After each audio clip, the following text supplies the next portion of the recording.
Computer system ਦੇ ਵਿੱਚ ਦੋ ਚੀਜ਼ਾਂ ਸਭ ਤੋਂ ਮੇਨ ਮੰਨੀਆਂ ਜਾਂਦੀਆਂ, ਹਾਰਡਵੇਅਰ ਐਂਡ ਸੌਫਟਵੇਅਰ। ਹਾਰਡਵੇਅਰ ਦੀ ਗੱਲ ਕਰਦੇ ਆ, CPU, monitor, keyboard, mouse, headphones, printer, ਇਹ ਸਾਰੇ ਜਿੰਨੇ ਵੀ ਪਾਰਟ, ਫਿਜ਼ੀਕਲ ਪਾਰਟਸ ਜੋ ਸਾਨੂੰ ਕੰਪਿਊਟਰ ਦੇ ਵਿੱਚ ਦਿਖਦੇ ਹਨ, ਉਹਨਾਂ ਨੂੰ ਆਪਾਂ ਹਾਰਡਵੇਅਰ ਕਹਿੰਦੇ ਹਾਂ। ਹੁਣ ਹਾਰਡਵੇਅਰ ਦੇ ਵਿੱਚ CPU ਸਾਡਾ ਸਭ ਤੋਂ ਮੇਨ ਪਾਰਟ ਮੰਨਿਆ ਜਾਂਦਾ, ਸੈਂਟਰਲ ਪ੍ਰੋਸੈਸਿੰਗ ਯੂਨਿਟ। ਸਾਰੀ ਵਰਕਿੰਗ ਜੋ ਕੰਪਿਊਟਰ ਸਿਸਟਮ ਦੀ ਹੈ ਉਹ CPU ਦੁਆਰਾ ਕੀਤੀ ਜਾਂਦੀ ਹੈ। ਹੁਣ CPU ਦੇ ਵਿੱਚ ਉਹ ਸਾਰੇ ਆਹ ਵਾਲੇ ਪਾਰਟਸ ਲੱਗੇ ਹੋਏ ਆ। ਇਹਨੂੰ ਸਾਰੇ ਪਾਰਟਸ ਨੂੰ ਬਚਾਉਣ ਵਾਸਤੇ, ਕੇਅਰ ਵਾਸਤੇ ਇੱਕ ਕੈਬਿਨਟ ਦੇ ਵਿੱਚ ਬੰਦ ਕੀਤਾ ਗਿਆ ਹੁੰਦਾ। ਇਹ CPU ਕੈਬਿਨਟ ਹੈ ਜਿਸ ਦੇ ਵਿੱਚ ਇਹ ਸਾਰੇ ਪਾਰਟ ਜਿਹੜੇ ਆ ਉਹ ਲਗਾਏ ਗਏ ਹਨ। ਇਹ ਐਕਸਟਰਨਲ ਪਾਰਟਸ ਹਨ ਜਿੱਦਾਂ ਕਿ keyboard, mouse, monitor, headphones, printer, ਇਹ ਸਾਰੇ ਅਸੀਂ ਬਾਹਰੋਂ ਅਟੈਚ ਕਰਦੇ ਹਾਂ CPU ਦੇ ਨਾਲ। CPU ਨੂੰ ਜਦੋਂ ਅਸੀਂ ਬੈਕ ਸਾਈਡ ਤੋਂ ਦੇਖਦੇ ਹਾਂ, ਬੈਕ ਸਾਈਡ ਦੇ ਉੱਪਰ ਇੱਕ ਬੈਕ ਪੈਨਲ ਦਿਖਾਈ ਦਿੰਦਾ ਜਿਹਦੇ ਵਿੱਚ ਅਲੱਗ-ਅਲੱਗ ਡਿਵਾਈਸ ਜਿਹੜੇ ਉਹ ਅਟੈਚ ਕੀਤੇ ਜਾਂਦੇ ਆ। ਹੁਣ ਤੁਸੀਂ ਆਹ ਵਾਲੀ ਜਿਹੜੀ ਸਾਈਡ ਦੇਖ ਰਹੇ ਹੋ, ਇਹ ਮਦਰਬੋਰਡ ਹੈ। ਮਦਰਬੋਰਡ ਦੀ ਇਹ ਵਾਲੀ ਸਾਈਡ ਜਿਹੜੀ ਆ ਤੁਸੀਂ ਬਾਹਰਲੀ ਸਾਈਡ ਤੇ ਦੇਖ ਰਹੇ ਹੋ। ਇਹਦੇ ਵਿੱਚ ਤੁਸੀਂ ਦੇਖੋਗੇ ਇੱਕ ਪਰਪਲ ਪੋਰਟ ਹੈ। ਇਸ ਪਰਪਲ ਪੋਰਟ ਦੇ ਵਿੱਚ ਅਸੀਂ ਕੀਬੋਰਡ ਦੀ ਜੋ ਵਾਇਰ ਹੈ ਉਸ ਨੂੰ ਅਟੈਚ ਕਰਦੇ ਹਾਂ। ਮਾਊਸ ਦੀ ਵਾਇਰ ਜੋ ਹੈ ਉਹ ਗ੍ਰੀਨ ਪੋਰਟ ਦੇ ਵਿੱਚ ਅਟੈਚ ਕੀਤੀ ਜਾਂਦੀ ਹੈ। ਇਹ ਵਾਲੀਆਂ ਜਿਹੜੀਆਂ ਗੋਲ ਪੋਰਟਸ ਹੁੰਦੀਆਂ ਹਨ ਇਹਨਾਂ ਨੂੰ ਆਪਾਂ PS2 ਪੋਰਟਸ ਕਹਿੰਦੇ ਆ। ਇਹ ਪੁਰਾਣੀਆਂ ਪੋਰਟਸ ਹਨ। ਪਹਿਲਾਂ ਜਦੋਂ ਕੀਬੋਰਡ ਤੇ ਮਾਊਸ ਜਿਹੜੇ ਆਉਂਦੇ ਸੀ ਉਹ ਇਸ ਕਲਰ ਕੰਬੀਨੇਸ਼ਨ ਦੇ ਅਕੋਰਡਿੰਗਲੀ PS2 ਫਾਰਮ ਦੇ ਵਿੱਚ ਆਉਂਦੇ ਹੁੰਦੇ ਸੀ। ਪਰ ਅੱਜ ਕੱਲ੍ਹ ਜਿੰਨੇ ਵੀ ਡਿਵਾਈਸ ਹਨ ਉਹ USB ਦੀ ਫਾਰਮ ਦੇ ਵਿੱਚ ਆ ਰਿਹਾ। ਚੌਰਸ ਜਿਹੜੀਆਂ ਦੀਆਂ ਪਿੰਨਾਂ ਹੁੰਦੀਆਂ ਉਸ ਦੇ ਫਾਰਮ ਵਿੱਚ ਆਉਂਦੇ ਆ ਤੇ USB ਦੇ ਜਿੰਨੇ ਵੀ ਡਿਵਾਈਸ ਹਨ ਉਹ ਸਾਰੇ ਆ ਚੌਰਸ ਪੋਰਟਸ ਦੇ ਉੱਪਰ ਲੱਗ ਜਾਂਦੇ ਆ। ਜਿੱਦਾਂ ਕਿ ਮਾਊਸ, ਕੀਬੋਰਡ, ਉਹ ਅੱਜ ਕੱਲ੍ਹ ਇਸ ਗੋਲ ਪੋਰਟਸ ਵਿੱਚ, PS2 ਪੋਰਟਸ ਵਿੱਚ ਨਹੀਂ ਆਉਂਦੇ, ਉਹ USB ਦੀ ਫਾਰਮ ਵਿੱਚ ਆਉਂਦੇ ਹਨ ਤੇ ਆਪਾਂ ਉਹਨਾਂ ਨੂੰ ਇਸ ਜਗ੍ਹਾ ਤੇ ਉੱਪਰ ਅਟੈਚ ਕਰ ਸਕਦੇ ਹਾਂ। ਉਸ ਤੋਂ ਬਾਅਦ ਵਿੱਚ ਆ ਜੋ ਬਲੂ ਕਲਰ ਦੇ ਵਿੱਚ ਸਾਡੇ ਕੋਲ ਪਿੰਸ ਦਿਖਾਈ ਦਿੰਦੀਆਂ ਹਨ, ਇਹ ਵਾਲੀ ਪੋਰਟ ਇਹਨੂੰ VGA ਪੋਰਟ ਕਹਿੰਦੇ ਆ। ਇਸ ਦੇ ਵਿੱਚ ਅਸੀਂ ਮੋਨੀਟਰ ਦੀ ਜੋ ਵਾਇਰ ਹੈ, ਮੋਨੀਟਰ ਦੀ ਵਾਇਰ ਜੋ ਹੈ ਉਹ ਇਸ ਜਗ੍ਹਾ ਤੇ ਅਸੀਂ ਬਲੂ ਪੋਰਟ ਵਿੱਚ ਲਗਾਉਂਦੇ ਹਾਂ। ਉਸ ਤੋਂ ਬਾਅਦ ਵਿੱਚ ਨੀਚੇ ਤੁਸੀਂ ਦੇਖੋਗੇ ਇਹਦੇ ਵਿੱਚ ਇੱਕ pink, green and blue ports ਦਿਖਾਈ ਦਿੰਦੀਆਂ ਹਨ। ਇਹਨਾਂ ਦੇ ਵਿੱਚੋਂ ਪਿੰਕ ਦੇ ਉੱਪਰ ਅਸੀਂ ਆਪਣਾ ਮਾਈਕ੍ਰੋਫੋਨ ਜੋ ਹੈ ਉਸ ਨੂੰ ਅਟੈਚ ਕਰ ਸਕਦੇ ਹਾਂ। ਗ੍ਰੀਨ ਪੋਰਟ ਦੇ ਉੱਪਰ ਸਪੀਕਰ ਦੀ ਵਾਇਰ ਜੋ ਹੈ ਉਹ ਅਟੈਚ ਕੀਤੀ ਜਾਂਦੀ ਹੈ ਅਤੇ ਬਲੂ ਪੋਰਟ ਦੇ ਵਿੱਚ ਅਸੀਂ ਵੈਬ ਕੈਮ ਦੀ ਜੋ ਪਿਨ ਹੈ ਉਸ ਨੂੰ ਅਟੈਚ ਕਰ ਸਕਦੇ ਹਾਂ। ਤੇ ਉਸ ਤੋਂ ਬਾਅਦ ਵਿੱਚ ਤੁਸੀਂ ਇੱਥੇ ਇੱਕ ਹੋਰ ਪੋਰਟ ਦਿਖਾਈ ਦਿੰਦੀ ਹੈ ਜਿਸ ਨੂੰ ਆਪਾਂ LAN ਪੋਰਟ ਕਹਿੰਦੇ ਆ। ਜੋ ਇੰਟਰਨੈਟ ਦੀ ਵਾਇਰ ਹੈ ਉਹ ਇਸ LAN ਪੋਰਟ ਦੇ ਵਿੱਚ ਅਟੈਚ ਕੀਤੀ ਜਾਂਦੀ ਹੈ। ਅੱਜ ਇਹ ਤੁਸੀਂ ਜੋ ਪਿੰਕ ਪੋਰਟ ਦੇਖ ਰਹੇ ਹੋ ਇਹਦੇ ਵਿੱਚ ਪ੍ਰਿੰਟਰ, ਪੁਰਾਣੇ ਪ੍ਰਿੰਟਰ ਜੋ ਆਉਂਦੇ ਹੁੰਦੇ ਸੀ ਉਹਨਾਂ ਨੂੰ ਇਸ ਜਗ੍ਹਾ ਦੇ ਉੱਪਰ ਅਟੈਚ ਕੀਤਾ ਜਾ ਸਕਦਾ ਸੀ। ਤੁਸੀਂ ਦੇਖੋਗੇ ਇੱਥੇ ਬਾਹਰਲੀ ਸਾਈਡ ਤੇ ਵੀ ਸਾਨੂੰ USB ਪੋਰਟਸ ਮਿਲ ਜਾਂਦੀਆਂ ਹਨ। ਗ੍ਰੀਨ ਅਤੇ ਪਿੰਕ ਨਾਲ ਜਿਹੜੇ ਸਾਨੂੰ ਪਿਛਲੀ ਸਾਈਡ ਤੇ ਬੈਕ ਸਾਈਡ ਤੇ ਪੋਰਟਸ ਮਿਲ ਰਹੀਆਂ ਸਨ ਉਹ ਸਾਨੂੰ ਅੱਗੇ ਵੀ ਮਿਲ ਜਾਂਦੀਆਂ। ਤੇ ਅਸੀਂ ਜੇ ਮਾਈਕ੍ਰੋਫੋਨ ਹੈ ਉਹ ਇੱਥੇ ਇਸ ਜਗ੍ਹਾ ਤੇ ਵੀ ਅਟੈਚ ਕਰ ਸਕਦੇ ਹਾਂ ਤੇ ਪਿਛਲੀ ਸਾਈਡ ਤੇ ਵੀ ਅਟੈਚ ਕਰ ਸਕਦੇ ਹਾਂ। ਤੇ ਪੈਨ ਡਰਾਈਵਸ ਉਹਨਾਂ ਨੂੰ ਵੀ ਅਟੈਚ ਕਰਵਾਤੇ, ਚਾਹੇ ਇੱਥੇ ਫਰੰਟ ਤੇ ਅਟੈਚ ਕਰ ਲਓ ਚਾਹੇ ਬੈਕ ਸਾਈਡ ਦੇ ਉੱਪਰ ਅਟੈਚ ਕਰ ਸਕਦੇ ਹੋ। ਹੁਣ ਇਸ ਤੋਂ ਇਲਾਵਾ ਕੈਬਿਨਟ ਹੈ, ਇਸ ਦੇ ਵਿੱਚ ਇਹ ਸਾਰੇ ਪਾਰਟਸ ਜੋ ਹਨ ਉਹ ਅਟੈਚ ਕੀਤੇ ਗਏ ਹਨ। CPU ਸੈਂਟਰਲ ਪ੍ਰੋਸੈਸਿੰਗ ਯੂਨਿਟ ਹੈ ਤੇ ਇਹਦੇ ਵਿੱਚ ਹੁਣ ਜੋ ਮੇਨ ਪਾਰਟਸ ਹਨ ਉਹਨਾਂ ਦੇ ਵਿੱਚੋਂ ਸਭ ਤੋਂ ਮੇਨ ਪਾਰਟ ਸਾਡਾ ਮਦਰਬੋਰਡ ਮੰਨਿਆ ਜਾਂਦਾ। ਮਦਰਬੋਰਡ ਇੱਕ ਇਦਾਂ ਦਾ ਡਿਵਾਈਸ ਹੈ ਜਿਹਦੇ ਵਿੱਚ ਬਾਕੀ ਸਾਰੇ ਡਿਵਾਈਸ ਜਿਹੜੇ ਆ ਉਹ ਅਟੈਚ ਕੀਤੇ ਜਾਂਦੇ ਆ। ਜੋ ਵੀ ਕੰਪਿਊਟਰ ਸਿਸਟਮ ਦੇ ਪਾਰਟਸ ਹਨ ਉਹ ਆਟੋਮੈਟਿਕਲੀ ਇਸ ਮਦਰਬੋਰਡ ਦੇ ਨਾਲ ਅਟੈਚ ਹੁੰਦੇ ਹਨ। ਜਿੱਦਾਂ ਕਿ ਮੈਂ ਤੁਹਾਨੂੰ ਦਿਖਾਇਆ ਕਿ ਆਹ ਵਾਲੀਆਂ ਪੋਰਟਸ ਸਾਨੂੰ ਬਾਹਰਲੀ ਸਾਈਡ ਤੇ ਦਿਖਾਈ ਦਿੰਦੀਆਂ ਤੇ ਐਕਸਟਰਨਲੀ ਜਿੰਨੇ ਵੀ ਡਿਵਾਈਸ ਹਨ ਉਹ ਅਸੀਂ ਬੈਕ ਪੈਨਲ ਦੇ ਉੱਪਰ ਅਟੈਚ ਕਰ ਦਿੰਦੇ ਹਾਂ। ਪਰ ਜੋ ਮੇਨ ਪਾਰਟਸ ਹਨ ਉਹ ਅਸੀਂ ਮਦਰਬੋਰਡ ਦੇ ਉੱਪਰ ਵੀ ਅਟੈਚ ਕਰਦੇ ਹਾਂ ਇੰਟਰਨਲੀ। ਹੁਣ ਉਹਨਾਂ ਦੇ ਬਾਰੇ ਗੱਲ ਕਰਦੇ ਹਾਂ। ਹੁਣ ਇਹ ਵਾਲਾ ਮਦਰਬੋਰਡ ਹੈ, ਆ ਤੁਸੀਂ ਦੇਖ ਰਹੇ ਹੋ ਇੱਕ ਸਟਿਕ ਦਿਖਾਈ ਦੇ ਰਹੀ ਹੈ, ਇਸ ਨੂੰ RAM ਰੈਂਡਮ ਐਕਸੈਸ ਮੈਮਰੀ ਕਿਹਾ ਜਾਂਦਾ ਹੈ। ਉਸ ਤੋਂ ਬਾਅਦ ਵਿੱਚ ਇੱਕ ਚੌਰਸ ਸਾਨੂੰ ਪ੍ਰੋਸੈਸਰ ਦਿਖਾਈ ਦੇ ਰਿਹਾ ਹੈ। ਇਹ ਮੇਨ ਪ੍ਰੋਸੈਸਰ ਹੁੰਦਾ ਹੈ ਜੋ ਸਾਰੀ ਕੰਪਿਊਟਰ ਦੀ ਪ੍ਰੋਸੈਸਿੰਗ ਪਾਵਰ ਨੂੰ ਮੈਨੇਜ ਕਰਦਾ ਹੈ। ਉਸ ਤੋਂ ਬਾਅਦ ਇੱਕ CPU ਫੈਨ ਹੈ, ਫਿਰ ਹਾਰਡ ਡਿਸਕ ਹੈ, ਫਲੋਪੀ ਡਿਸਕ ਹੈ, ਇਹ ਫਲੋਪੀ ਡਰਾਈਵ ਹੈ, ਇਸ ਨੂੰ CD ਡਰਾਈਵ ਕਹਿੰਦੇ ਹਾਂ ਅਤੇ ਇੱਕ ਪਾਵਰ ਸਪਲਾਈ ਹੈ। ਇਸ ਤੋਂ ਇਲਾਵਾ ਇੱਕ ਹੋਰ ਡਿਵਾਈਸ ਹੈ ਜਿਸ ਨੂੰ ਆਪਾਂ ਇੰਟਰਨਲ ਮੋਡਮ ਦੇ ਨਾਮ ਨਾਲ ਜਾਣਦੇ ਹਾਂ। ਹੁਣ ਇਹ ਸਾਰੇ ਪਾਰਟਸ ਦੇ ਨਾਮ ਤੁਹਾਨੂੰ ਮੈਂ ਦੱਸੇ ਹੈ। ਹੁਣ ਇਹਨੂੰ ਕਿਸ ਤਰੀਕੇ ਨਾਲ ਵਰਕ ਕਰਦੇ ਹਾਂ ਜਾਂ ਕਿਸ ਤਰੀਕੇ ਨਾਲ ਇਹਨੂੰ ਅਟੈਚ ਕਰਦੇ ਹਾਂ ਉਹਨਾਂ ਬਾਰੇ ਗੱਲ ਕਰਾਂਗੇ। ਹੁਣ ਮਦਰਬੋਰਡ ਦੇ ਉੱਪਰ ਆਹ ਵਾਲੀ ਜੋ ਤੁਸੀਂ ਸਲੋਟ ਦੇਖ ਰਹੇ ਹੋ, ਇਸ ਸਲੋਟ ਦੇ ਉੱਪਰ ਆਹ ਵਾਲਾ ਪ੍ਰੋਸੈਸਰ ਜੋ ਹੈ ਇਸ ਨੂੰ ਅਸੀਂ ਅਟੈਚ ਕਰ ਦਿੰਦੇ ਹਾਂ। ਠੀਕ ਹੈ, ਆਪਣਾ ਪ੍ਰੋਸੈਸਰ ਜੋ ਹੈ ਉਸ ਜਗ੍ਹਾ ਤੇ ਅਟੈਚ ਕਰਕੇ ਇਸ ਨੂੰ ਇਸ ਤਰੀਕੇ ਨਾਲ ਲੌਕ ਕਰ ਦਿੱਤਾ ਜਾਂਦਾ ਹੈ। ਫਿਰ ਇਸ ਪ੍ਰੋਸੈਸਰ ਨੂੰ ਹੀਟ ਅਪ ਹੋਣ ਤੋਂ ਬਚਾਉਣ ਵਾਸਤੇ ਇਸ ਦੇ ਉੱਪਰ ਆਪਣਾ CPU ਫੈਨ ਜੋ ਹੈ ਉਹ ਅਟੈਚ ਕਰ ਦਿੱਤਾ ਜਾਂਦਾ ਹੈ।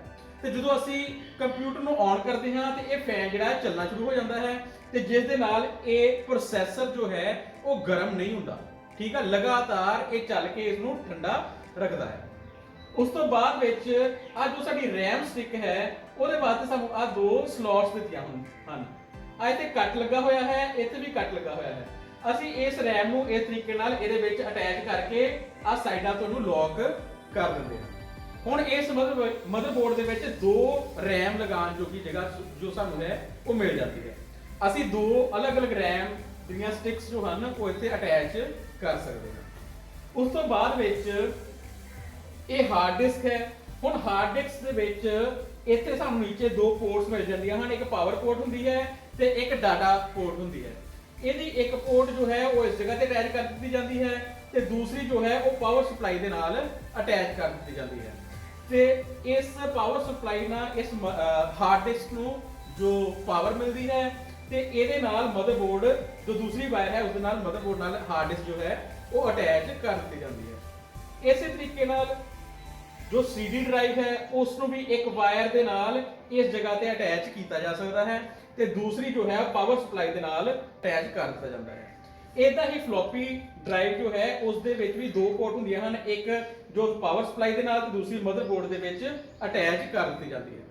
ਤੇ ਇੱਕ ਜੋ ਮੇਨ ਪੋਰਟ ਹੈ ਉਹ ਪਾਵਰ ਸਪਲਾਈ ਦੀ ਉਸ ਨੂੰ ਇਸ ਜਗ੍ਹਾ ਦੇ ਉੱਪਰ ਅਟੈਚ ਕਰ ਦਿੱਤਾ ਜਾਂਦਾ ਹੈ ਮਦਰਬੋਰਡ ਦੇ ਉੱਪਰ। ਹੁਣ ਇਹ ਸਾਰੇ ਕਨੈਕਸ਼ਨ ਜਦੋਂ ਅਸੀਂ ਮਦਰਬੋਰਡ ਦੇ ਨਾਲ ਇਹਨਾਂ ਨੂੰ ਕਰ ਦਿੰਦੇ ਹਾਂ ਤੇ ਫਿਰ ਸਾਡਾ ਮਦਰਬੋਰਡ ਕੰਮ ਕਰਨ ਦੇ ਲਾਇਕ ਬਣ ਜਾਂਦਾ ਹੈ। ਇਹਨਾਂ ਦੀ ਫੰਕਸ਼ਨਿੰਗ ਨੂੰ ਸਮਝਣ ਵਾਸਤੇ ਜੋ ਮਦਰਬੋਰਡ ਹੈ ਉਹ ਸਾਰੇ ਚੀਜ਼ਾਂ ਨੂੰ ਕੰਟਰੋਲ ਕਰ ਰਿਹਾ ਹੈ ਤੇ ਇਹਦੇ ਵਿੱਚ CPU ਸੈਂਟਰਲ ਪ੍ਰੋਸੈਸਿੰਗ ਯੂਨਿਟ ਜੋ ਪ੍ਰੋਸੈਸਰ ਹੈ ਇਹ ਸਭ ਤੋਂ ਪਾਵਰਫੁਲ ਇੱਕ ਡਿਵਾਈਸ ਹੈ ਜਿਹਨੇ ਬਾਕੀ ਸਾਰੇ ਪਾਰਟਸ ਨੂੰ ਮੈਨੇਜ ਕਰਨਾ ਹੈ। ਸਾਰਿਆਂ ਨੂੰ ਕੰਟਰੋਲ ਕਰਨ ਦਾ ਕੈਲਕੂਲੇਸ਼ਨ ਦਾ ਜੋ ਕੰਮ ਹੈ ਉਹ ਪ੍ਰੋਸੈਸਰ ਦੁਆਰਾ ਕੀਤਾ ਜਾਂਦਾ ਹੈ। RAM ਇਹ ਇੱਕ ਵੋਲੇਟਾਈਲ ਮੈਮਰੀ ਹੈ ਜੋ ਕੱਚੇ ਤੌਰ ਤੇ ਜੋ ਅਸੀਂ ਕੰਮ ਕਰ ਰਹੇ ਹੁੰਦੇ ਹਾਂ ਉਸ ਡਾਟਾ ਨੂੰ ਸਟੋਰ ਕਰਕੇ ਰੱਖਦੀ ਹੈ, ਪਰ ਜਦੋਂ ਲਾਈਟ ਬੰਦ ਹੁੰਦੀ ਹੈ ਇਸ ਵਿੱਚ ਜੋ ਵੀ ਡਾਟਾ ਪਿਆ ਹੁੰਦਾ ਹੈ ਉਹ ਨਸ਼ਟ ਹੋ ਜਾਂਦਾ ਹੈ। ਇਹ ਡਾਟਾ ਨੂੰ ਪੱਕੇ ਤੌਰ ਤੇ ਸਟੋਰ ਨਹੀਂ ਕਰਦੀ, ਪਰ ਕੰਪਿਊਟਰ ਨੂੰ ਕੰਮ ਕਰਨ ਵਾਸਤੇ RAM ਦੀ ਜ਼ਰੂਰਤ ਬਹੁਤ ਜ਼ਿਆਦਾ ਹੈ। ਇਸ ਤੋਂ ਬਿਨਾਂ ਕੰਪਿਊਟਰ ਕੰਮ ਨਹੀਂ ਕਰ ਸਕਦਾ। ਦੂਸਰੀ ਤਰਫ ਅਸੀਂ ਡਾਟਾ ਨੂੰ ਪੱਕੇ ਤੌਰ ਤੇ ਸਟੋਰ ਕਰਨ ਵਾਸਤੇ ਨਾਲ ਹਾਰਡ ਡਿਸਕ ਨੂੰ ਅਟੈਚ ਕਰਦੇ ਹਾਂ। ਹਾਰਡ ਡਿਸਕ ਦੇ ਵਿੱਚ ਡਾਟਾ ਨੂੰ ਪਰਮਾਨੈਂਟਲੀ ਸਟੋਰ ਕਰ ਦਿੱਤਾ ਜਾਂਦਾ ਹੈ ਤੇ ਜਦੋਂ ਅਸੀਂ ਡਾਟਾ ਨੂੰ ਸੇਵ ਕਰਦੇ ਹਾਂ, ਫਾਈਲ ਨੂੰ ਸੇਵ ਕਰਦੇ ਹਾਂ ਤੇ ਉਹ ਸੇਵ ਕੀਤਾ ਡਾਟਾ RAM ਤੋਂ ਚੱਕ ਕੇ ਹਾਰਡ ਡਿਸਕ ਵਿੱਚ ਜਾ ਕੇ ਸਟੋਰ ਕਰ ਦਿੱਤਾ ਜਾਂਦਾ ਹੈ। ਹੁਣ ਹਾਰਡ ਡਿਸਕ ਦੇ ਉੱਪਰ ਆ ਇੱਕ ਪਲੈਟਰ ਲੱਗਾ ਹੋਇਆ ਹੈ ਜੋ ਬਹੁਤ ਫਾਸਟ ਗਤੀ ਨਾਲ ਘੁੰਮਦਾ ਹੈ ਤੇ ਇਹਦੇ ਉੱਪਰ ਆ ਇੱਕ ਰੀਡ ਰਾਈਟ ਕਰਨ ਵਾਸਤੇ ਇੱਕ ਸਾਡੇ ਕੋਲ ਸਟਿਕ ਲੱਗੀ ਹੋਈ ਹੈ। ਇਹ ਜੋ ਸਟਿਕ ਹੈ ਇਹ ਡਾਟਾ ਨੂੰ ਰੀਡ ਕਰਨ ਦਾ ਕੰਮ ਕਰਦੀ ਹੈ। ਜਦੋਂ ਅਸੀਂ ਡਾਟਾ ਨੂੰ ਸੇਵ ਕਰਦੇ ਹਾਂ ਤੇ ਇਹ ਪੁਆਇੰਟਰ ਕਿਸੇ ਜਗ੍ਹਾ ਤੇ ਫਾਈਲ ਨੂੰ ਸੇਵ ਕਰ ਦਿੰਦਾ ਹੈ। ਫਾਈਲ ਨੂੰ ਓਪਨ ਕਰਦੇ ਹਾਂ ਤੇ ਇਹੀ ਪੁਆਇੰਟਰ ਜੋ ਹੈ ਇਸ ਡਿਸਕ ਤੋਂ ਉਸ ਡਾਟਾ ਨੂੰ ਰੀਡ ਕਰਕੇ ਫਿਰ ਦੁਬਾਰਾ ਮੈਮਰੀ ਵਿੱਚ ਲਿਆ ਕੇ ਸਟੋਰ ਕਰ ਦਿੰਦਾ ਹੈ।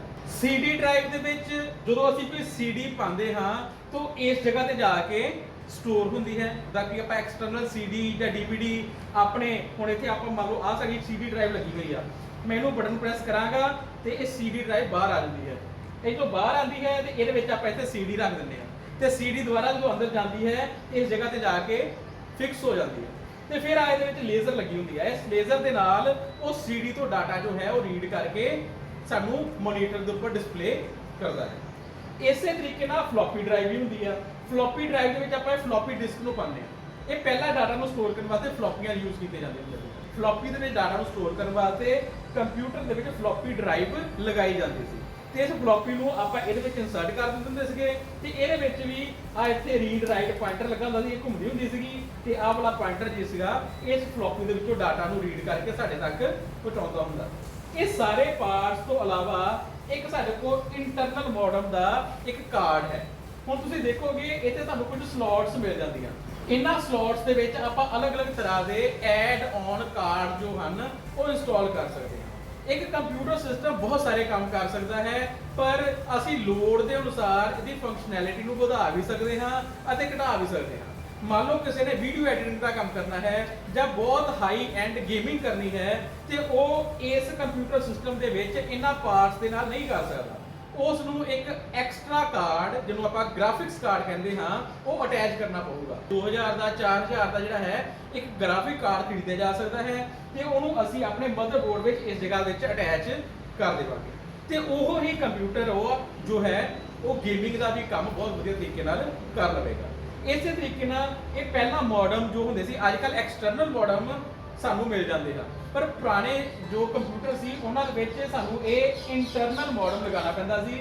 ਇਸ ਨੂੰ ਅਸੀਂ ਇਸ ਤਰੀਕੇ ਨਾਲ ਅਟੈਚ ਕਰ ਦਿੰਦੇ ਸੀਗੇ, ਤੇ ਇਹ ਬਾਹਰਲੀ ਸਾਈਡ ਤੇ ਤੁਹਾਨੂੰ ਇਹਦੀ ਪੋਰਟ ਦਿਖਦੀ ਹੁੰਦੀ ਸੀ, ਤੇ ਇੰਟਰਨੈਟ ਦੀ ਵਾਇਰ ਜੋ ਹੁੰਦੀ ਸੀ ਉਹ ਇਸ ਜਗ੍ਹਾ ਤੇ ਅਟੈਚ ਕਰ ਦਿੱਤੀ ਜਾਂਦੀ ਸੀ, ਤੇ ਇਹ ਮੋਡਮ ਦਾ ਕੰਮ ਸਾਡੇ ਲਈ ਕਰਦਾ ਸੀ ਇੰਟਰਨਲ ਮੋਡਮ। ਹੁਣ ਪੁੱਤਰ ਇਹ ਸਾਰੇ ਜੋ ਪਾਰਟਸ ਹਨ, ਇਹ ਸਾਰੇ ਪਾਰਟਸ ਇੰਟਰਨਲ ਪਾਰਟਸ ਹਨ CPU ਦੇ ਵਿੱਚ ਲੱਗੇ ਹੋਏ ਹਨ, ਤੇ ਇਹ ਸਾਰੇ ਰਲ ਕੇ ਹੀ ਕੰਪਿਊਟਰ ਤੋਂ ਕੰਮ ਕਰਵਾਉਂਦੇ ਹਨ। ਕੰਮ ਕਰਵਾਉਣ ਦਾ ਕੰਮ ਸਾਰਾ ਪ੍ਰੋਸੈਸਰ ਦਾ ਹੈ। ਸਾਰਾ ਤੋਂ ਮਹਿੰਗਾ ਪਾਰਟ ਪ੍ਰੋਸੈਸਰ ਹੁੰਦਾ ਹੈ ਜਾਂ ਮਦਰਬੋਰਡ ਹੁੰਦਾ ਹੈ। ਇਹ ਦੋਵੇਂ ਸਾਡੇ ਕੰਪਿਊਟਰ ਦੇ ਪ੍ਰਾਈਸ ਨੂੰ ਡਿਸਾਈਡ ਕਰਦੇ ਹਨ। ਜੇਕਰ ਮੈਂ ਮਹਿੰਗਾ ਪ੍ਰੋਸੈਸਰ ਮਹਿੰਗਾ ਮਦਰਬੋਰਡ ਲਗਾ ਦਿੰਦਾ ਹਾਂ ਤੇ ਮੇਰੇ ਕੰਪਿਊਟਰ ਦੀ ਕਾਸਟ ਵੱਧ ਜਾਂਦੀ ਹੈ, ਪਰ ਜੇ ਮੈਂ ਸਸਤੇ ਵਾਲਾ ਮਦਰਬੋਰਡ ਜਾਂ ਸਸਤੇ ਵਾਲਾ ਪ੍ਰੋਸੈਸਰ ਲਗਾ ਦਿੰਦਾ ਹਾਂ ਤੇ ਮੇਰੇ ਕੰਪਿਊਟਰ ਦੀ ਕਾਸਟ ਜੋ ਹੈ ਉਹ ਘਟ ਜਾਂਦੀ ਹੈ। ਹੁਣ ਆਪਾਂ ਇਹ ਸਾਰੇ ਪਾਰਟਸ ਨੂੰ ਇਸ ਮਦਰਬੋਰਡ ਵਿੱਚ ਅਟੈਚ ਕਰ ਦਿੱਤਾ, ਫਿਰ ਇਸ ਮਦਰਬੋਰਡ ਨੂੰ ਅਸੀਂ ਕੈਬਿਨਟ ਵਿੱਚ ਜਾ ਕੇ ਫਿਕਸ ਕਰ ਦਿੱਤਾ, ਤੇ ਇਹਨੂੰ ਬਾਹਰੋਂ ਪਾਵਰ ਦੇਣ ਵਾਸਤੇ ਆ ਸਪਲਾਈ ਸੀ, ਸਪਲਾਈ ਦੇ ਵਿੱਚ ਅਸੀਂ ਪਾਵਰ ਕੇਬਲ ਜਿਹੜੀ ਸੀ ਉਹ ਇਨਸਰਟ ਕਰ ਦਿੱਤੀ, ਤੇ ਪਾਵਰ ਕੇਬਲ ਨੂੰ ਜਿਹੜਾ ਸੀਗਾ ਉਹ ਬਿਜਲੀ ਦੇ ਕਨੈਕਸ਼ਨ ਨਾਲ ਅਟੈਚ ਕਰ ਦਿੱਤਾ। ਹੁਣ ਅਟੈਚ ਕਰਨ ਤੋਂ ਬਾਅਦ ਜਦੋਂ ਮੈਂ CPU ਦਾ ਪਾਵਰ ਬਟਨ ਪ੍ਰੈਸ ਕਰੂੰਗਾ ਤੇ ਕੰਪਿਊਟਰ ਸਟਾਰਟ ਹੋ ਜਾਏਗਾ, ਪਰ ਕੰਮ ਨਹੀਂ ਕਰੇਗਾ, ਕਿਉਂਕਿ ਇਹਦੇ ਵਿੱਚ ਅਸੀਂ ਸਾਰੇ ਹਾਰਡਵੇਅਰ ਪਾਰਟਸ ਨੂੰ ਤੇ ਅਟੈਚ ਕਰ ਦਿੱਤਾ ਹੈ, ਪਰ ਸੌਫਟਵੇਅਰ ਨੂੰ ਅਟੈਚ ਨਹੀਂ ਕੀਤਾ। ਇਸ ਲਈ ਇਹਨੂੰ ਸਾਰੇ ਪਾਰਟਸ ਨੂੰ ਅਟੈਚ ਕਰਨ ਤੋਂ ਬਾਅਦ ਵਿੱਚ ਅਸੀਂ ਇਹਨੂੰ CD ਜਾਂ ਪੈਨ ਡਰਾਈਵ ਲਗਾ ਕੇ ਇਹਦੇ ਵਿੱਚ ਪਹਿਲਾਂ ਵਿੰਡੋਜ਼ ਇੰਸਟਾਲ ਕਰਦੇ ਹਾਂ, ਜਾਂ ਆਪਰੇਟਿੰਗ ਸਿਸਟਮ ਜੋ ਹੈ ਉਸ ਨੂੰ ਇੰਸਟਾਲ ਕਰਦੇ ਹਾਂ। ਉਹ ਵਿੰਡੋ ਇੰਸਟਾਲ ਕਰਨ ਤੋਂ ਬਾਅਦ ਵਿੱਚ ਇਹ ਸਾਰੇ ਪਾਰਟ ਕੰਮ ਕਰਨ ਦੇ ਲਾਇਕ ਬਣ ਜਾਂਦੇ ਹੈ, ਤੇ ਫਿਰ ਉਸ ਤੋਂ ਬਾਅਦ ਸਾਡਾ ਕੰਪਿਊਟਰ ਜੋ ਹੈ ਉਹ ਚੱਲਣ ਦੀ ਕੰਡੀਸ਼ਨ ਵਿੱਚ ਆ ਜਾਂਦਾ। ਅਸੀਂ ਅੱਜ ਇੱਕ ਸ਼ਾਰਟ ਵੀਡੀਓ ਦੇ ਵਿੱਚ ਕੰਪਿਊਟਰ ਦੇ ਹਾਰਡਵੇਅਰ ਪਾਰਟਸ ਜੋ ਇੰਟਰਨਲ ਹਨ ਉਹਨਾਂ ਦੇ ਬਾਰੇ ਜਾਣਕਾਰੀ ਹਾਸਲ ਕਰਨ ਦੀ ਕੋਸ਼ਿਸ਼ ਕੀਤੀ ਹੈ, ਤੇ ਮੈਨੂੰ ਉਮੀਦ ਹੈ ਕਿ ਤੁਹਾਨੂੰ ਇਹ ਸਾਰੀ ਚੀਜ਼ਾਂ ਸਮਝ ਆ ਗਈਆਂ ਹੋਣਗੀਆਂ। Thank you students.